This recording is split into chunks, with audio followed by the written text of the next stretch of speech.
Good morning everyone. Today I'm going to show you how to make a bow. And this is my first time using this new bow maker, so it's going to be a little challenging. And I have picked out 4 ribbons to make this bow, but I only ended up using 2 of them because one of the ribbons I did not have enough of.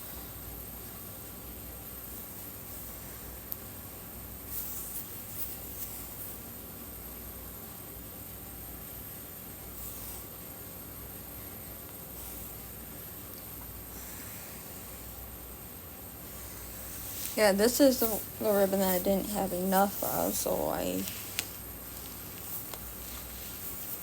had to rethink on how I was doing things. I kind of measured it just to see if I could possibly use it.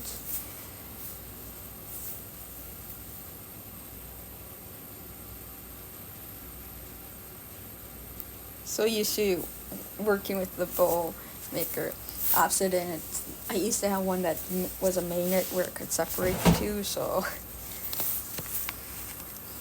every time I put anything for the bow, I always twist when I put it in between the 2 pegs there. And I started with a 6-inch loop.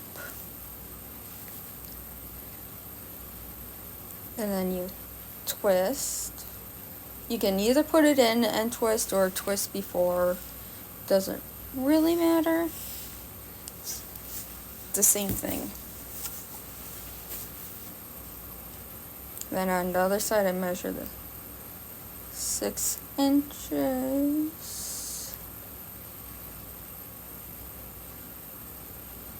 and twist.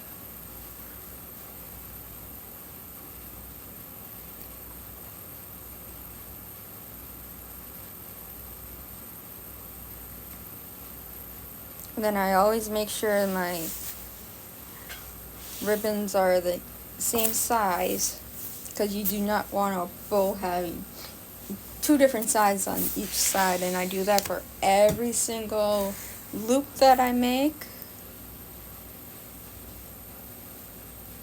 And I made the second loop the same size.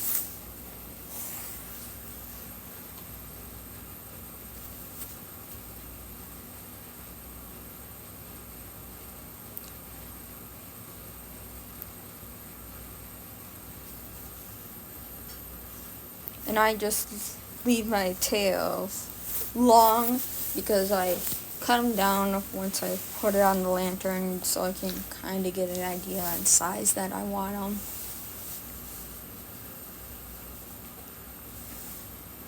And I always make sure to measure the loops.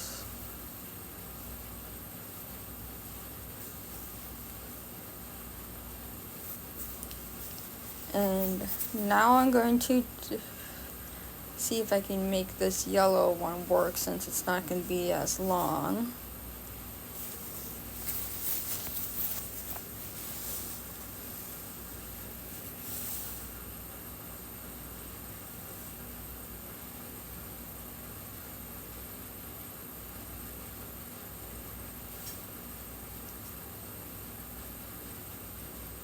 And nope, I did not have enough ribbon to make the bow, so I just tossed that to the side. Now I'm kind of thinking on how I'm going to make the bow. I was kind of looking for other ribbons that I had sitting around, but didn't have anything.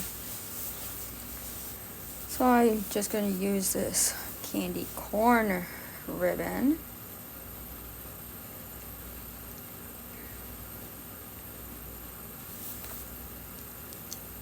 Twist it.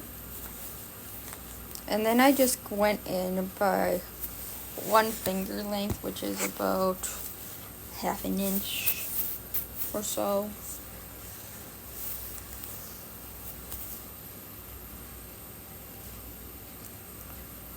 Did that on both sides. And then I bring up both sides to make sure it's even. And then I do fix that one. Now I do another loop, the same size.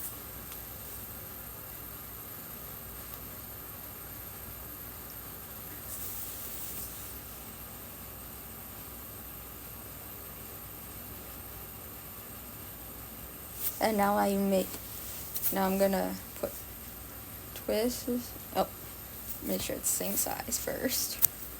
Then I'm gonna make the center of the bow, which you take 2 fingers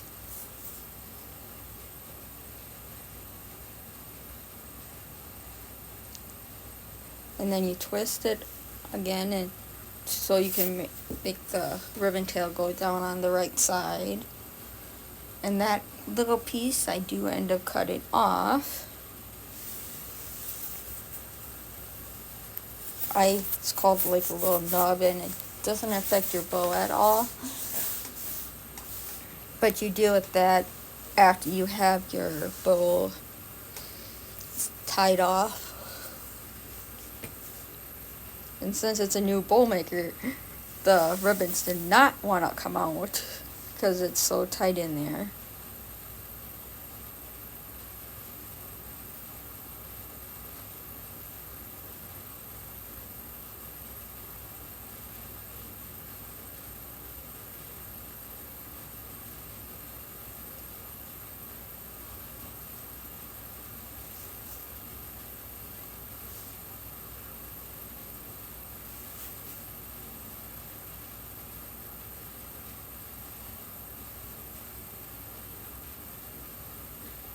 And I tighten the zip tie, but leaving enough room so I can slide the pipe cleaner in there.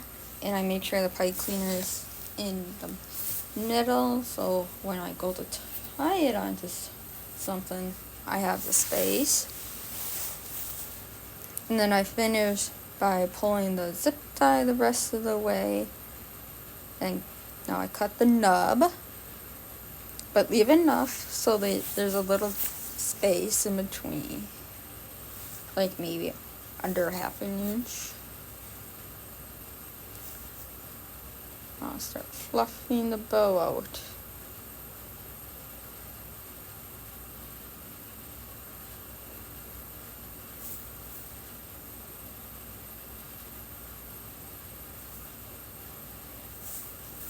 All it is just rubbing your fingers inside the loops, and it makes it really nice.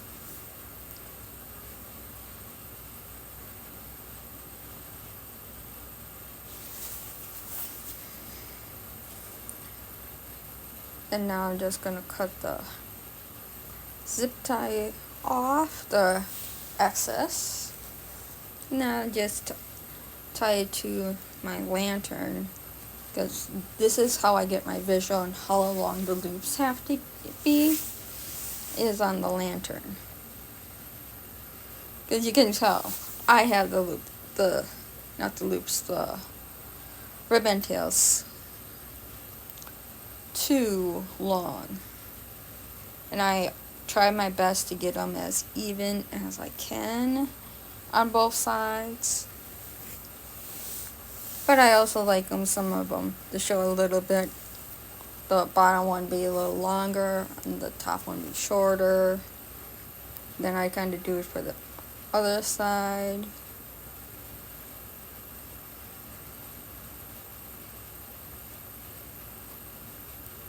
And when I cut one too short,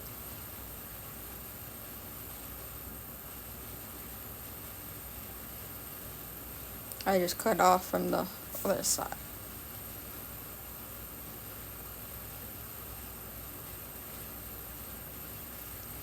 And all I'm doing is dovetailing it all.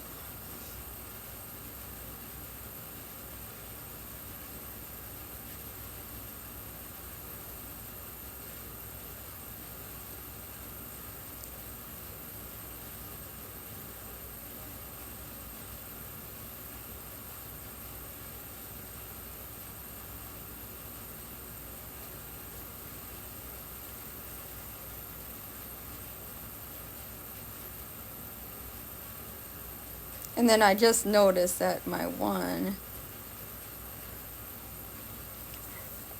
ribbon tail was off to the side. It wasn't hanging straight, so I just making sure now that everything is even.